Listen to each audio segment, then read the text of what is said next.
Now for a breath of fresh mountain air as we follow some of Britain's biggest birds of prey on their epic autumn migration. Emily Knight presents Flight of the Ospreys.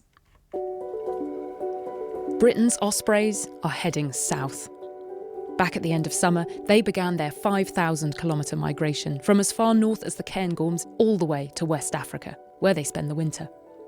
But many won't make it, and even more won't make it back again next spring.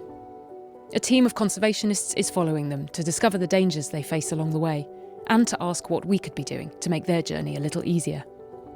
They're following the ospreys, and we're following them.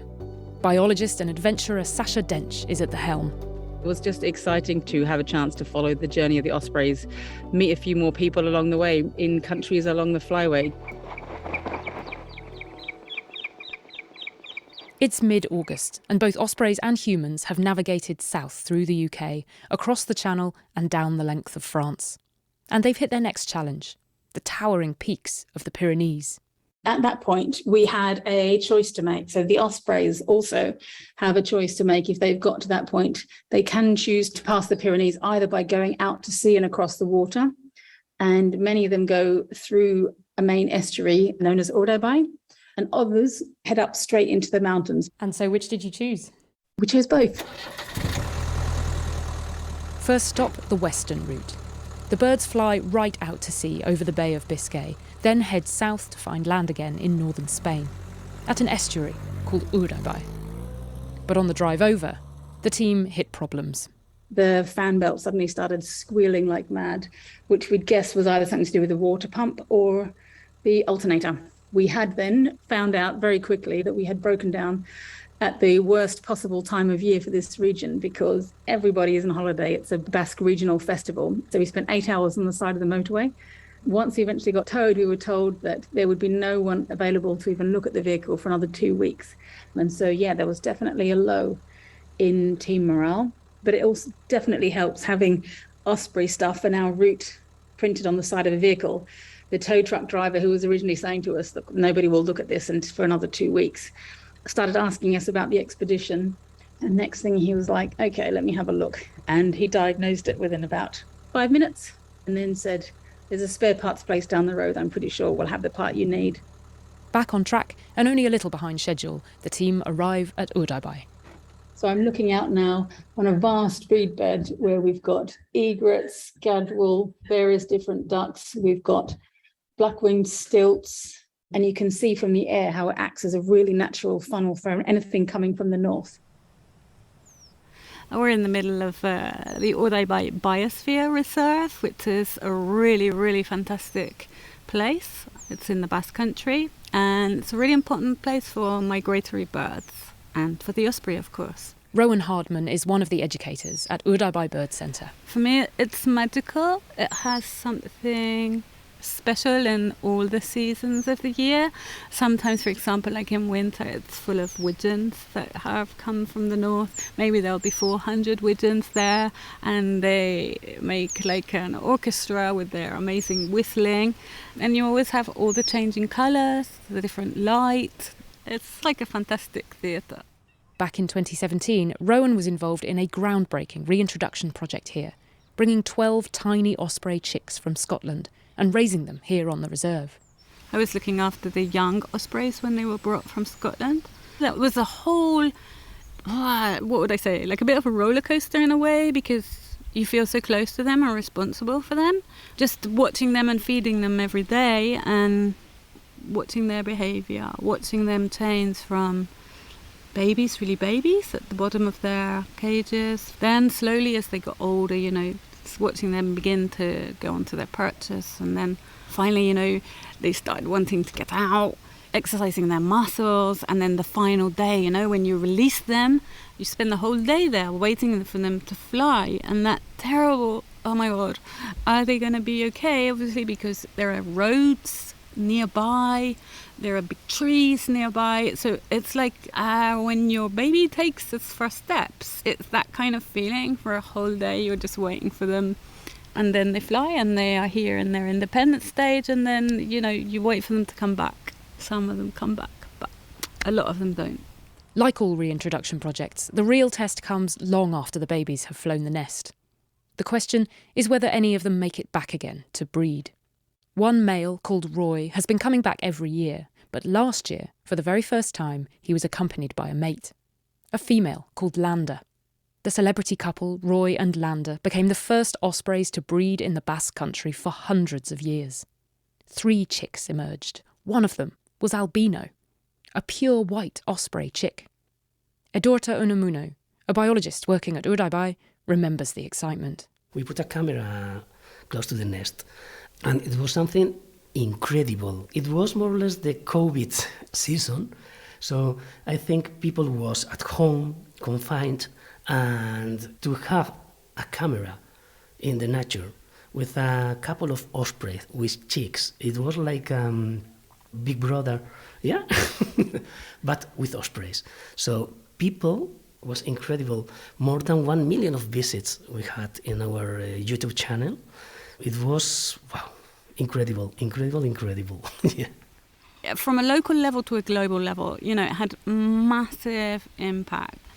When the whole process was happening, when the birds were incubating the eggs, etc. I know that in the local bar, for example, they didn't put the football on anymore. They followed the ospreys, Roy and Lander. I mean, this is amazing. They really are the stars. The 3 chicks, watched by the nation, weren't to survive. They had some extreme rainy weather right in the middle of the breeding season, which basically got to all 3 birds and all 3 of them died, which was really sad, but it is how nature works. Okay, so people were sad, but that's nature and that happens. And we all had hope, this year Roy is going to come back and Lander's going to come back and they can try again and it will be okay. Roy and Lander didn't come back, not to Urdaibai, not this year. I think one of them is over in the Marais d'Aux in France, and another one has hooked up and has built a new nest about an hour away from here, basically all part of bringing a population back to the region. The team head back out to the High Pyrenees, to the other place the birds might try to cross, a mountain pass called Orgambideshka.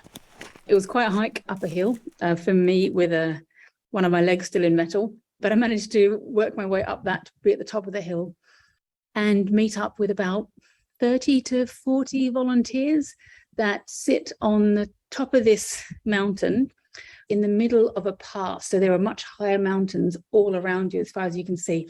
And the day we got there, they had only seen 8 ospreys so far this year. And we saw 2 in the short time we were there. So that was a pretty exciting moment. I spoke to a guy called Serge, who has been part of the research program there for 42 years, and it's only been going for 44 years. I asked him, were there any unique characteristics about ospreys on migration? Alors que d'autres non. C'est un oiseau qui est capable de migrer de nuit, un rapace. The osprey can also migrate during the night. The only other raptor that can do that is the Montagu's harrier. Les autres, la nuit, Others must stop at night time. And you can imagine the osprey is a strong flyer because it has to be able to land in water, grab a large fish, and then be able to get airborne again from that position. So it's obviously strong, but the fact that it also uses that ability on migration to get through these narrow, challenging passes was also really interesting. When it's windy, he rises using a thermal, but then turns back. The wind would blow him right off course, so he continues to soar, biding his time, until he judges it just the right moment to start flying with his strong wing beats. He keeps going until he can start rising again. It can take a long time, and means he has to do a great deal of flying to cover the required distance.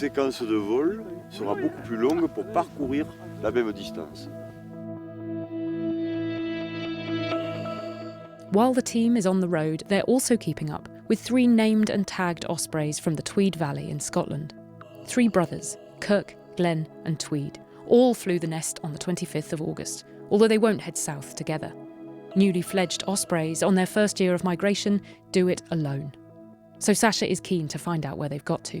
The bird that has had the most painless journey and the simplest one is a bird called Tweed, headed off to the south coast and then actually was blown in quite an arc. So it did disappear off the radar for a while, but the wind pattern that it ended up in also would have blown it back in towards the north coast of Portugal. So it could have potentially been quite an easy journey, despite the fact that it went right out across the Bay of Biscay and like completely missed France.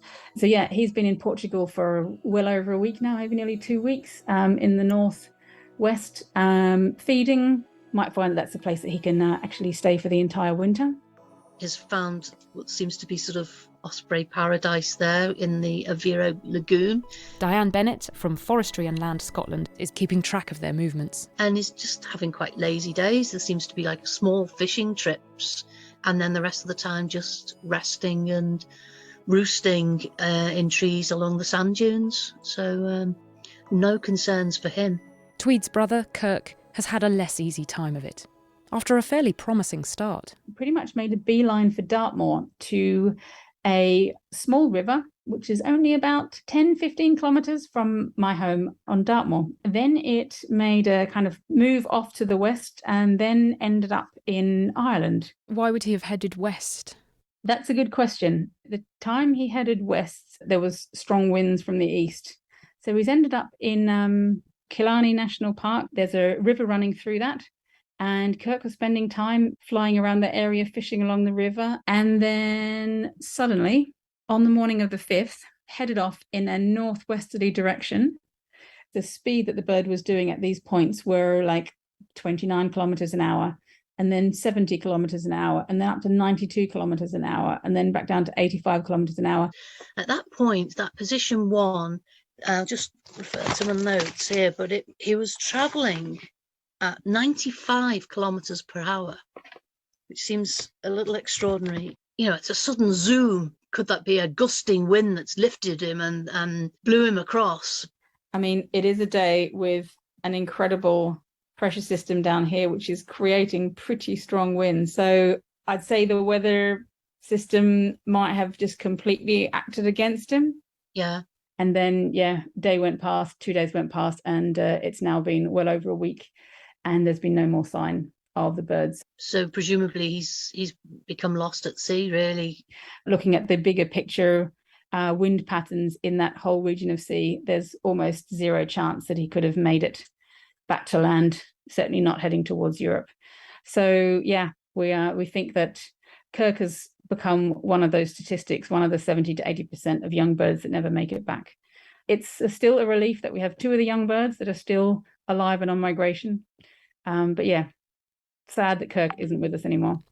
It is sad, isn't it? I mean, This is all good data. And, you know, as scientists, you obviously understand that some of the birds you're tracking are not going to make it. But it is still sad when it happens, isn't it? To have any of the birds go is sad. And the scientist in me wants to see it as just a statistic. But the human can't help but see it as something a bit more. In the next episode, we'll get an update from the 3rd tagged osprey, Kirk and Tweed's brother, Glenn, who's been on quite the adventure. And the team speeds south through Spain, towards the coast. They're crossing as fast as they can towards Tarifa and Gibraltar, the shortest possible crossing between mainland Spain and the north of Africa.